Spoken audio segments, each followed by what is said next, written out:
কিশোরগঞ্জের ভৈরবে একটি বাজারের নামকরণ নিয়ে দুই গ্রামবাসীর মতবিরোধের জেরে তুলকালাম ঘটেছে। সকাল থেকে বিকেল পর্যন্ত থেমে থেমে চলে সংঘর্ষ। নিহত হয়েছেন দুজন, আহত হয়েছেন অর্ধ শতাধিক মানুষ। সংঘর্ষের কারণে ভৈরব স্টেশনে কিশোরগঞ্জগামী 11 সিন্দুর এক্সপ্রেস ও কুলিয়ারচর স্টেশনে চট্টগ্রামগামী বিজয় এক্সপ্রেস ট্রেন কয়েক ঘন্টা আটকে ছিল। এলাকার পরিস্থিতি শান্ত রাখতে অতিরিক্ত পুলিশ মোতায়েন করা হয়েছে। দিনের শুরুতেই উত্তপ্ত হয়ে ওঠে কিশোরগঞ্জের ভৈরব উপজেলার আকবরনগর ও মিরাজচর এলাকা। দেশীয় অস্ত্র নিয়ে সংঘর্ষে জড়ায় দুই গ্রামের হাজারো মানুষ। স্থানীয়রা জানায় কালিকাপ্রসাদ ইউনিয়নের বাস স্ট্যান্ড সংলগ্ন বাজারের নামকরণ নিয়ে আকবরনগর ও মিরাজচর গ্রামের বাসিন্দাদের মধ্যে মতবিরোধ চলছে প্রায় ৪৫ বছর ধরে।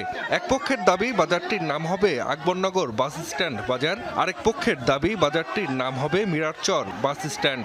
এ নিয়ে রোববার স্থানীয় এমপি ও পাট প্রতিমন্ত্রী শরীফুল আলম দুই গ্রামের প্রতিনিধিদের নিয়ে বৈঠক করেন। সমস্যা সমাধানে কমিটি গঠনের নির্দেশনাও দেন, কিন্তু রাত পেরুতেই সংঘর্ষে জড়ায় দুই গ্রামের মানুষ। মহোদয় গতকালকা মেয়াবাড়ির মাঠে বসছিল, এটা একটা সমাধান করবে। মন্ত্রী মহোদয় বলছে যে আগামী 3 দিনের ভিতরে আমরা জব্দাবাতি করবেন না কেউ, আমরা 3 দিন পরে দুই গ্রামের লোক নিয়ে আমরা বসবো, বসে এটা সমাধান করবো। কিন্তু সকালে আইসা এরা মনে করেন অতর্কিত হামলা করে এই যে ঘর বাড়ি পুরাইছে। খবর পেয়ে ঘটনাস্থলে যায় পুলিশ, তবে থামানো যায়নি সংঘর্ষ।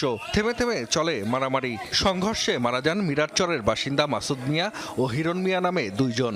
আহত হন অর্ধ শতাধিক মানুষ। এ সময় বাড়িঘর, দোকানপাট ভাঙচুর ও আগুন দেওয়ার ঘটনাও ঘটে। সংঘর্ষে অংশ নেয়ারা রেল লাইনে অবস্থান নিলে বন্ধ হয়ে যায় ট্রেন চলাচল। ভৈরব ও কুলিয়ারচর স্টেশনে আটকা পড়ে দুটি ট্রেন। সংঘাত থামাতে ঘটনাস্থলে পাঠানো হয় অতিরিক্ত পুলিশ। এখানে কি গেঞ্জাম হয়েছে, এই জন্য আমরা এখানে দূর আটকা বাড়াবাড়ি হয়ে গেছে।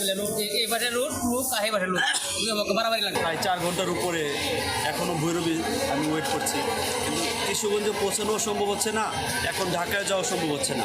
বাজারের নামকরণ কেন্দ্র করে দুই গ্রামের মধ্যে উত্তেজনা বিরাজ করছে। তাদেরকে ভালোভাবে বুঝিয়ে চেষ্টা করবো বিতাড়িত করার জন্য। যদি না হয় আমরা বল প্রয়োগ করে সম্পূর্ণ এলাকা ত্রুটিমুক্ত করব।